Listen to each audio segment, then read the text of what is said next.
नमस्कार, आप देख रहे हैं सिटी पोस्ट लाइव और मैं हूं आशुतोष। काफी माथापच्ची के बाद आज एनडीए ने अंततः 40 में से 39 लोकसभा क्षेत्र पर अपने उम्मीदवारों के नाम की घोषणा कर दी है। अगर बात करें भारतीय जनता पार्टी की, तो भारतीय जनता पार्टी के कोटे से एक भी मुस्लिम कैंडिडेट को टिकट नहीं दिया गया है। शहनवाज हुसैन का टिकट काट दिया गया और बेगूसराय से गिरिराज सिंह को चुनाव लड़ाया जाएगा। इसी पर मेरे साथ बात करने के लिए भारतीय जनता पार्टी के प्रदेश प्रवक्ता संजय टाइगर जी हैं। सर, बहुत बहुत स्वागत है। और शहनवाज हुसैन साहब का आपने टिकट काट दिया, ये ठीक बात है क्या?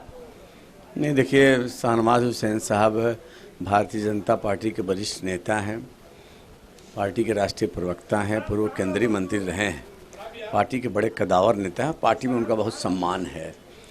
लेकिन बिहार में हम गठबंधन के तहत लड़ रहे हैं और चूंकि भागलपुर सीट जहां से शहनवाज हुसैन साहब चुनाव लड़ते थे, वो गठबंधन में हमारे घटक दल जनता दल यू के खाते में चली गई।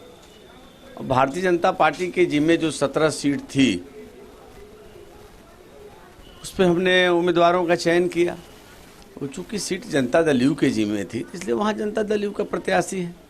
लेकिन शहनवाज जी को पार्टी में बड़ी जिम्मेवारी है राष्ट्रीय प्रवक्ता की, और पार्टी में उनका उपयोग जरूर किया जाएगा और पार्टी उनका उपयोग करेगी। खबर थी कि अररिया से शहनवाज हुसैन चुनाव लड़ सकते हैं, लेकिन उन्होंने खुद ही मना कर दिया। क्या शहनवाज हुसैन ने मना कर दिया इसलिए दूसरे प्रत्याशी को टिकट दिया गया? अब देखिए, अब जो अनाउंस हो गया उसकी बात करिए।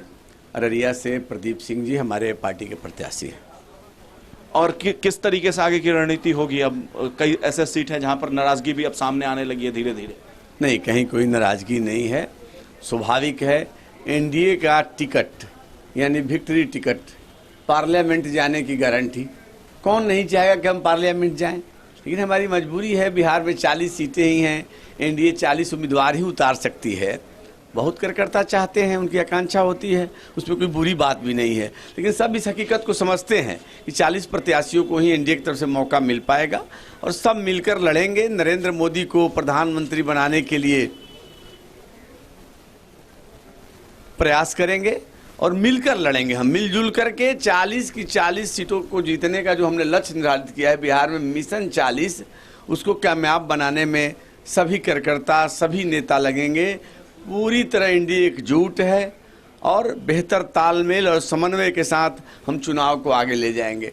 अब जो रणनीति हमने बनाई है, सबका खुलासा करना तो ठीक नहीं होगा, लेकिन हमारी रणनीति है 40 की 40 सीटों को एनडीए की झोली में डालें। एक आखिरी सवाल है, गिरिराज सिंह खबर है कि अब भी नाराज हैं और वो नवादा पे अड़े हुए हैं, तो कैसे मनाकर उनको बेगूसराय भेजेंगे आप लोग? नहीं, गिरिराज सिंह जी पार्टी के वरिष्ठ नेता भी हैं, कदावर नेता भी हैं और हमेशा पार्टी के नीति निर्धारण में भी रहते हैं। अगर कहीं कोई थोड़ी मोड़ी नाराजगी होगी तो दूर हो जाएगी, क्योंकि लक्ष्य बड़ा है। लक्ष्य है नरेंद्र मोदी को दोबारा प्रधानमंत्री बनाना, देश को प्रगति के रास्ते पर और आगे ले जाना, वैश्विक मानचित्र पर भारत को और मजबूती के साथ स्थापित करना। तो जब बड़े लक्ष्य को लेकर हम आगे बढ़ते हैं, राष्ट्रहित के लक्ष्य को आगे लेकर बढ़ते हैं, तो छोटे छोटे मुद्दे गौण हो जाते हैं, पीछे छूट जाते हैं। चलिए, हमसे बात करने के लिए बहुत बहुत शुक्रिया।